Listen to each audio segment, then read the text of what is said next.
This is the Protestant Libertarian Podcast, a project of the Libertarian Christian Institute and part of the Christians for Liberty Network. I really hope that you guys enjoy today's show.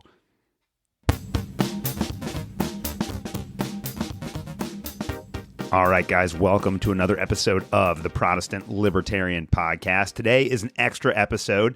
Like I said, at the beginning of the year, I really wanted to try to do at least one extra episode a month, maybe two, depending on the kind of time that I have. But I've worked things out with LCI that I can fit it in the calendar a little bit more easily now. So hopefully we'll have at least 5 episodes a month from here on out, if not more, because I would like to do, shorter 20-minute episodes that deal with more current events type issues, because I think that stuff's important and relevant too. So I'm recording this on Monday, October the 16th, I think. Yeah, Monday, October the 16th, which is the day before my episode with Perez on the history of Zionism is coming out. And obviously, for the last week, Israel and the Palestinians have been at war with one another. And as of right now, we have no idea in which direction this is going to escalate. But as I'm sitting here in my wife's office, I'm very excited about that episode coming out. And we didn't plan to have that episode come out after the outbreak of the conflict. In fact, Dr. Perez and I sat down 2 days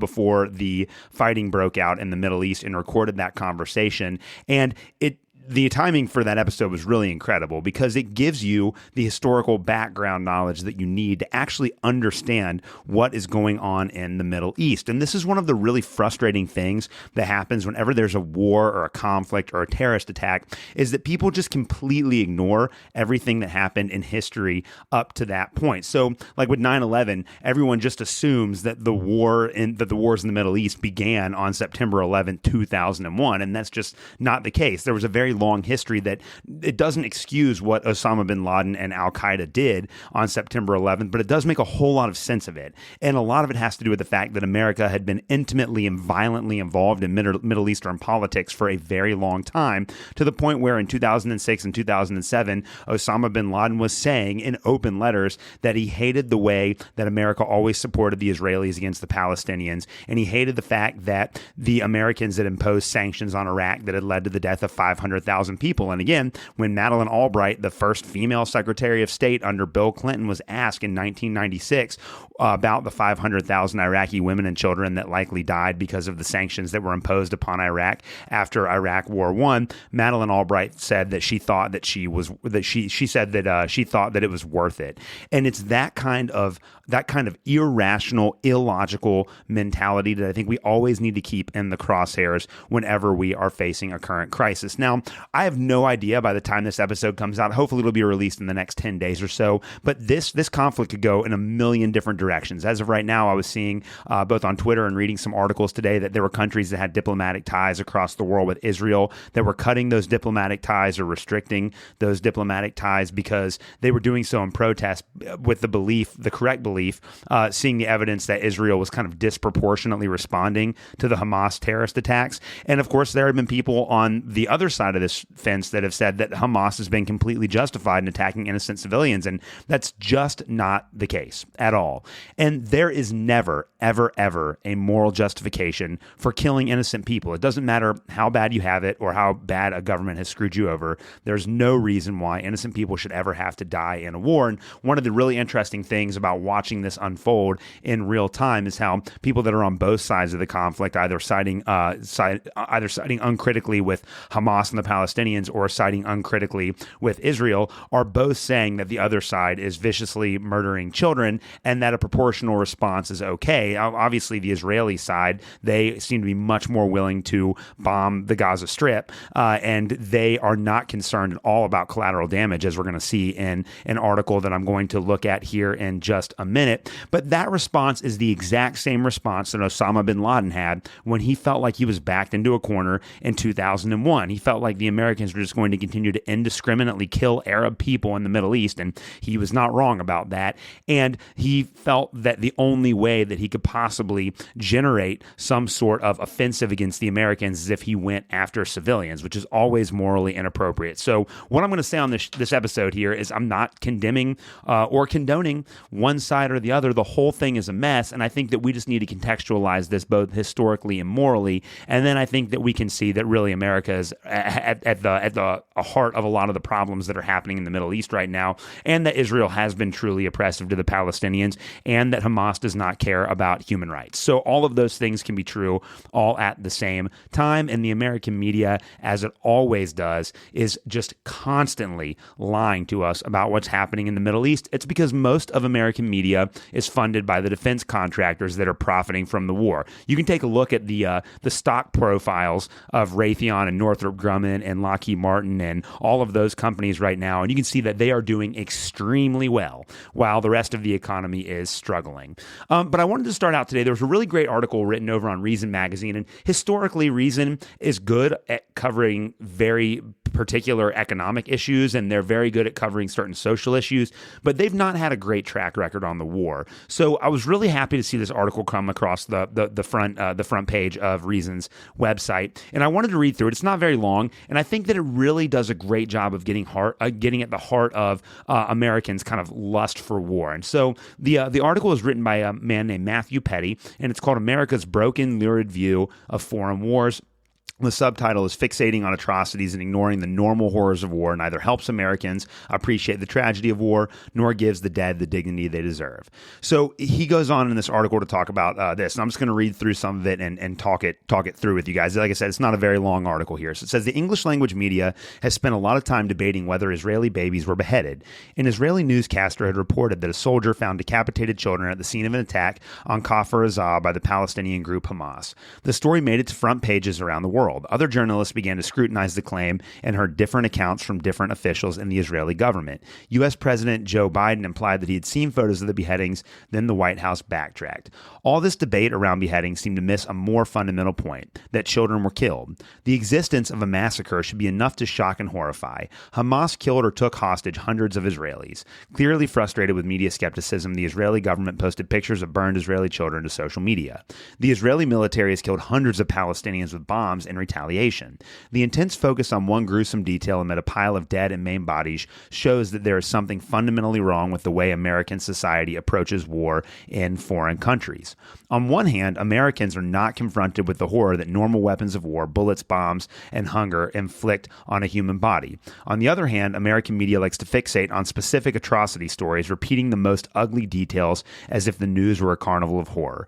Neither approach helps Americans appreciate the tragedy of war, nor give the dead the dignity they deserve. Their main accomplishment is to normalize the idea of endless conflict. And I completely agree with that. And this is one of the things that, if you were scrolling through Twitter, there were many photos that were put on Twitter of people that were either killed or that were injured that were very obviously fake and that were determined to be fake very early on in this conflict. And we know that the government is very good at promoting war propaganda, and that there are people that might not be directly connected to the government, but nevertheless have an intellectual or an emotional stake in the war. People like Ben Shapiro that will be more than willing to push propaganda if they feel like it will benefit their side of a conflict. And all of this does is minimize the very real pain and suffering that the actual people on the ground are experiencing during this war. This is really there's a really good analogy for this phenomenon with what happened to Brett Kavanaugh, the Supreme Court justice. Now, you can have whatever feelings you like about Brett Kavanaugh,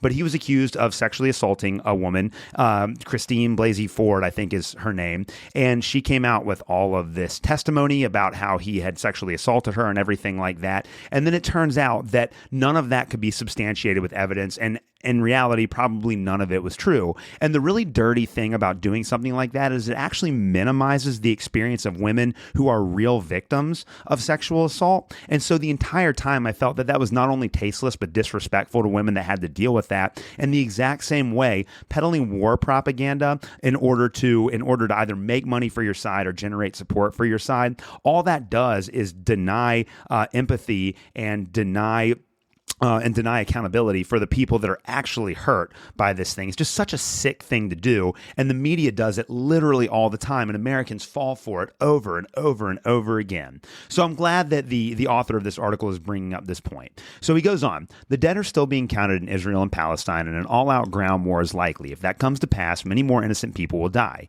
Americans have little framework for understanding the horror that is about to unfold. Israeli officials have said that they will not allow food, water, or electricity into the Palestinian enclave of Gaza until Israeli hostages are released, even as Palestinian hospitals run low on supplies. British Palestinian doctor Ghassan Abu Sittah described a 14-year-old girl with burns all over her body from an airstrike. Burn treatment is an already excruciating process, and because doctors run out of antiseptic, they had to clean her wounds with regular soap. A similar story is playing out a few hundred miles to the north in a separate conflict. After Kurdish guerrillas attacked the Turkish parliament, NATO member Turkey launched a massive bombing campaign to wipe out electrical and water infrastructure in Kurdish cities. The results are horrifying in all the same way. Most Americans can imagine armed people on the ground as a threat, but are so fundamentally unable to imagine what high-tech military equipment does to a place without air defenses that they can't even make themselves afraid of it. An expert who works on the Kurdish issue told me, referring to both military campaigns, the stuff about destroying infrastructure and cutting electricity and water too. People seem to not be able to conceptualize what it does. And this is exactly what happened in Iraq during the 1990s. Again, 500,000, the U.S. government openly admitted that 500,000 innocent people died in Iraq for the sins of Saddam Hussein and his complacent political class. But they said that that was okay. And that was because we imposed sanctions upon Iraq that denied them the basic necessities that people that would have otherwise survived needed to live. And they did not have access to that because of our sanctions on that country. And it's those kinds of things, cutting off the water, cutting off the electricity, that makes people that are in no way responsible at all for the Hamas terrorist attacks in Israel suffer for the sins of other people. Just completely unjustifiable. The author goes on. Palestinian critics often complain that American media is much quicker to accept Israeli allegations about Palestinian crimes than Palestinian allegations about Israeli crimes. American critic Noam Chomsky made the same point about Cold War conflicts, including the Turkish-Kurdish conflict and the book Manufacturing Consent. Journalists tend to describe crimes against worthy victim in all their horrid detail and are crystal clear about the malice of their perpetrator, according to Chomsky's book. The media describes unworthy victims in a more abstract language, Chomsky argues, and tends to hem and haw about who is responsible for their suffering. But even the way worthy victims are covered can be insulting to their dignity. I am begging people to not engage in debates about specific gory details of how people died on the Israeli side. It is not useful or necessary to talk about it. And it is incredibly jarring that many in the West do not care about real desperation, panic, fear we are going through, an Israeli user wrote on X, formerly known as Twitter. She said she could not speak for Palestinians, but for Israeli Jews and non-Jews that always suffer equally as unintended targets, it is emotionally disturbing to hear ourselves described as defiled corpses. Excellent point. If this voyeurism serves anyone, it is hawkish politicians. War hawks need to stoke paranoia about the world in general and bloodlust against specific enemies. Ask if there was a way to defeat Hamas without endangering Palestinian civilians. Senator Marco Rubio enumerated a list of Hamas war crimes and claimed that there is no off-ramp in a conflict with savages. It's a horrible way of putting it. Senator Lindsey Graham stated that the world is in a religious war and called for bombing Iran, even if there is no evidence of Iranian involvement in the Hamas attack. And that voyeurism has to be selective for it to work. The more unique the crime, the better. Drawing the attention to the suffering that bullets, bombs, and hunger causes, even the suffering that Hamas bullets cause for Israelis, might raise uncomfortable questions about the things American weapons do abroad. The image of war as an alien, savage act is much more comforting for the people that do not have to live through it. Okay, excellent overview of what's going on in there. I think this is a very balanced article, and there are really 2 points that I want to highlight here. The first one is the idea that collateral damage can somehow be justified. What's been absolutely sickening about people like Lindsey Graham, and look, he's always been a horrible war hawk, just an incredibly dangerous human being, one of the most violent people on the face of the planet, who's been behind every single one of America's disastrous wars. And then also people like Ben Shapiro, who want to blame Hamas for all of the collateral damage that are caused by the Israeli military as they indiscriminately bomb civilian structures in the Gaza Strip. It's this idea that somehow collateral damage is morally justified. Now, I did an episode on the show, and I'm going to put a link to it in the show notes, with Lori Calhoun. If you haven't listened to it, you have to. It's on all of the just war theory fallacies, and I think that this article does a really good job of explaining how it does not make any rational sense to kill people and to support military policies that kill innocent people that had nothing to do with the attack on their own. Now, it's easy if you are a conservative, an Israel-supporting conservative in the United States, and you want Hamas and and you want the Gazan people to suffer and you support every military action that the Israelis engage in, it's very easy for you to subscribe to propaganda and to subscribe to an ideology that wants to minimize the value of those human lives that are on the other side of the border. It's just collateral damage. Hamas is this existential threat, and we have to get rid of them. If we have to kill some innocent people, then that's okay. And of course, there are plenty of people that are legitimizing what the terrorists of Hamas did on the other side, saying, well, you know what? The only way they could ever get Israel's attention about this horrible apartheid state that they've created, and that's a fair point. But the unfair part of that is then jumping to the conclusion that it's justifiably okay to kill Israeli citizens. It's just not. None of that is the way that any of this should work.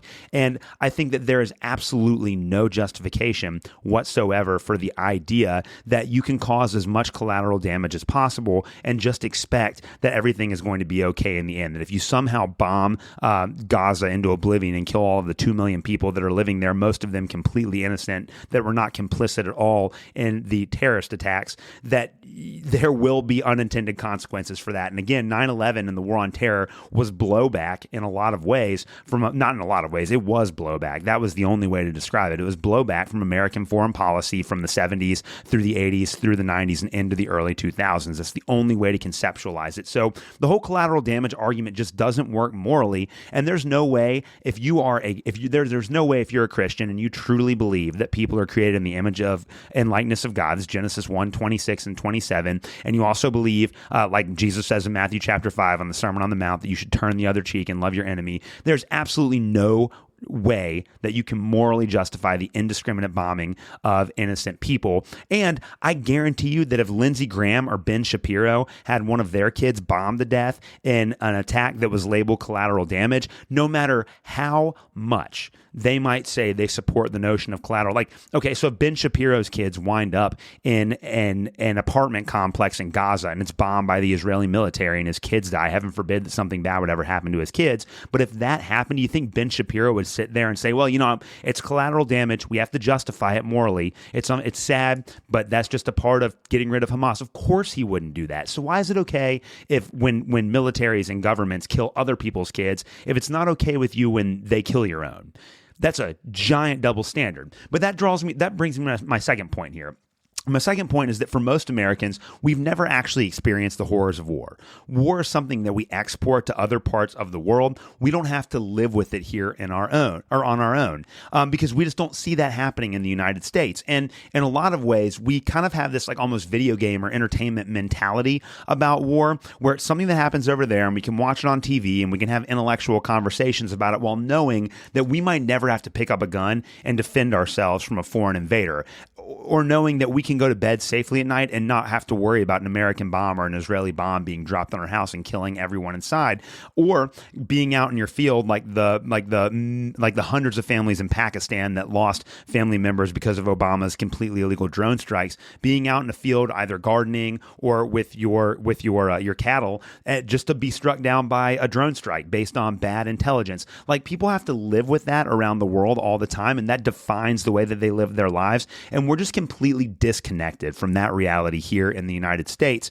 And Lori Calhoun makes the point in that episode that I did with her on the just war theory that so many people in the West just view war as a form of entertainment. It's theoretical for us. It's not something that directly impacts us. At least it doesn't directly impact our physical safety. It directly impacts our bank accounts because our Western governments are bleeding dry to fund these imperial wars all over the world. But we don't have to live in fear that we are going to die. And so those two factors alone, the fact that there is no moral legitimation for collateral damage and that war for us is something we export to other people around the world. Ukraine's a great example of having other people that aren't Americans fighting American wars. I think that should really cause us to stop and think about how we feel about this war. The last thing that I want to read before I get out of here today, we're about right at the 20-minute mark, which is right where I want to be, is an article that was published on antiwar.com by the great Dave DeCamp, who runs the podcast Anti-War Radio, comes out every single day, where he runs down a bunch of the major stories that come out on antiwar.com that day. A great podcast. I listen to a lot of different podcasts, so I listen listen to his maybe once or twice a week, but it's always very informative, and one that I'm always I always walk away from his podcast knowing a lot more than I did before. I don't always get a lot of time to read the news, but as I'm driving around or working around the house, I listen to a lot of it. And so antiwar.com, best source you're ever going to get on foreign policy, and Dave DeCamp, absolute legend, great podcast. Definitely check it out. And he is someone that I would love to have on the show one day. But he published an article yesterday over on antiwar.com that I think brings home a lot of the points that I'm talking about here. And the article is titled, Israeli President Says There Are No Innocent Civilians in Gaza. Not a single one in Gaza. 2 million people there, and every single one of them are guilty. Isaac Herzog says it's not true, this rhetoric about civilians not being aware, not involved. So here's what Dave DeCamp says, always insightful. He says Israeli President Isaac Herzog said Friday that civilians in Gaza bear responsibility for the Hamas attack on southern Israel as Israeli bombs are killing scores of people in the besieged enclave. It is an entire nation out there that is responsible, Herzog said, referring to Gaza, which is not recognized as an independent nation. It is not true, this rhetoric about civilians not being aware, not involved. It's absolutely not true. Herzog claimed that civilians in Gaza could have risen up. They could have fought against that evil regime which took over Gaza in a coup d'etat. Now, before I can even finish the article, I got to stop here. Anyone that thinks along these lines, and this is absolutely true of conservative commentators like Dave Rubin and Ben Shapiro, who have been horrible on this particular issue. This is what collectivism looks like. If you are not, and so it's so, I don't even know, it's so frustrating to talk about this because Dave Rubin and Ben Shapiro go on and on about individual rights and individual liberties, and you can't force me to do this, but then they become radical collectivists whenever it comes to war.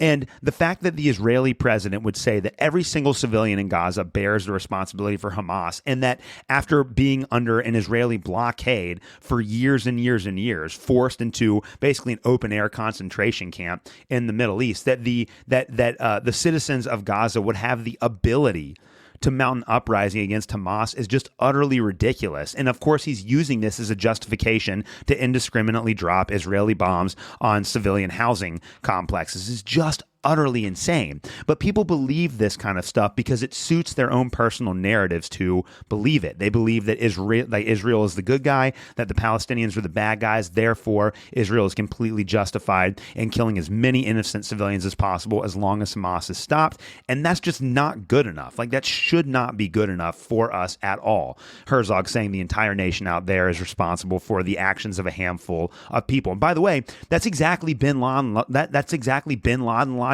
too. That's what Bin Laden thought. The Americans, plural, need to suffer for what a handful of people in the American government did. Heck, most Americans weren't even aware in 2001 of what we had done throughout the 90s to the people living in Iraq. They weren't aware of what we had done to support the Israelis as they subjugated the Palestinians. They had no clue. And there were thousands of people that died on September 11th who were not responsible for what happened and who had no connection to those events whatsoever. And then our retaliation in the Middle East and Afghanistan, Iraq, and Somalia, and Yemen, and Syria, and all the other countries, Libya, that we invaded during that time, was to extract vengeance on civilians that had nothing to do with the 9/11 terror attacks. This is the way that war is conducted, and none of it is ethical, and none of it is morally justifiable. So for Herzog to say that the entire nation of Gaza is responsible is just ridiculous. Here's what Dave DeCamp has to say for the rest of the article. Herzog claimed that civilians in Gaza could have risen up. They could have fought against the evil regime. Okay.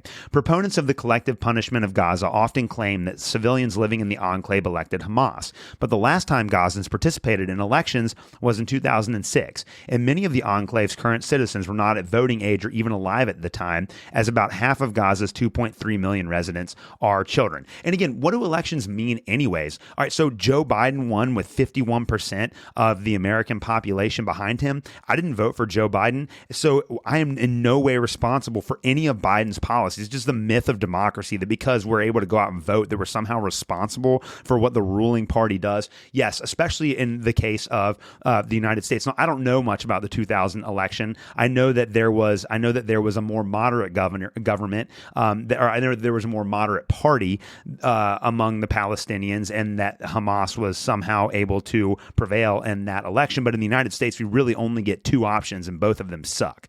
all the time. And so how am I as a citizen responsible for any of the dumb crap that my government does? It doesn't make any sense. And so Dave DeCamp makes the great point that the last time that the Gazans had an election was in 2006, and most of the people that are living in Gaza at this time were not alive or were not of voting age. So that's about half of Gaza's 2.3 million residents are children. Hamas's party, Dave DeCamp writes, won the 2006 election, but a government was not formed based on the results. After the elections, fighting broke out between Hamas and the rival Fatah party, which was encouraged and backed by the George W. Bush administration. The fighting led to Hamas taking power as the de facto governing body in Gaza in 2007. The Hamas takeover was used to justify the Israeli blockade on Gaza that started in 2007 and is still in effect today, giving Israel the power to impose a complete siege on the enclave in the wake of the October 7th Hamas attack on southern Israel. Since the Hamas attack was launched, Israeli airstrikes have killed at least 2,450 Palestinians in Gaza, according to the Palestinian Health Ministry. The number includes 724 children and 458 women. Here's the thing, as I wrap up today, I have no idea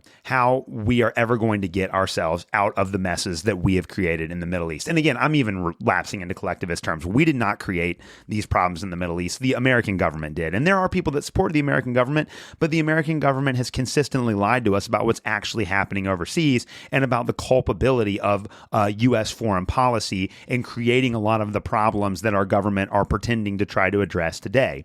But I think the one point that everyone should be able to take away from this, regardless of what side of this issue you fall on, or if you're like me and you think that both sides are terrible and that you wish that all of these governments would just stop killing innocent people and just allow people to be free, how hard is it? Well, it's very hard because the people that are in the government don't benefit financially from that. That's the reason why it's so hard. There's no financial incentive for people that are in power, members of the parasitic political class, to not fight in these wars because they all benefit from it. But for the rest of these innocent people, I just want them to be able to be left alone and live their lives however they see fit. That is the libertarian position to all of these issues. Again, I wish that I had a solution as to how we could undo all of the problems that were created by our government, but we do have to be, as a citizenry, more informed about these issues. And as Christians, we have to make sure that our perspective on war and conflict aligns with our Christian faith. And there is no way that you could not convince me, even though Jesus did not speak about these issues directly in the Gospels, it's impossible for me to read the Gospels and think that Jesus would support either Hamas or the Israeli government or the United States government for that matter. He would probably criticize all of them. That's just the way it is. And I think that as Christians, we need to be a lot more objective about this, and we have to be careful that we don't just give in to the war propaganda and the lies that they constantly tell us. All right, well, that episode got a lot more fiery than I wanted it to be, but those two articles were really great. I'm going to put links to them in the show note in the show notes for this episode, and then I'll also put a link to my episode with Lori Calhoun, and I will put a link to my episode with Perez on the history of Zionism, so that you can get yourself educated and informed. And I'm telling you, if you listen to the episode I did with Lori Calhoun on the problems of the just war theory, and you listen to the episode I did with Dr. Perez on the history of Zionism in the Middle East, I think this is going to make a lot more sense to you. And I think that you will begin to see just how irrational everything taking place over there is right now. Well, guys, thanks again for listening to the end of this episode. And I'm really thankful that you guys joined me on this extra bonus episode of the Protestant Libertarian Podcast. And as always, we'll be back with our regular scheduled episode on Tuesday. Have a great weekend, and I will see you guys next week. Thank you for listening to another episode of the Protestant Libertarian Podcast. If you have any questions or comments, please reach out to me at theprotestantlibertarian@gmail.com. You can also find me on Twitter. You can follow me at the handle @ProLibertyPod. Again, that is @ProLibertyPod. And you can also visit me at theprotestantlibertarianpodcast.com. At theprotestantlibertarianpodcast.com, you can also support the Christians for Liberty Network and the Libertarian Christian Institute. Thank you guys so much for listening to this episode, and we will see you next Tuesday.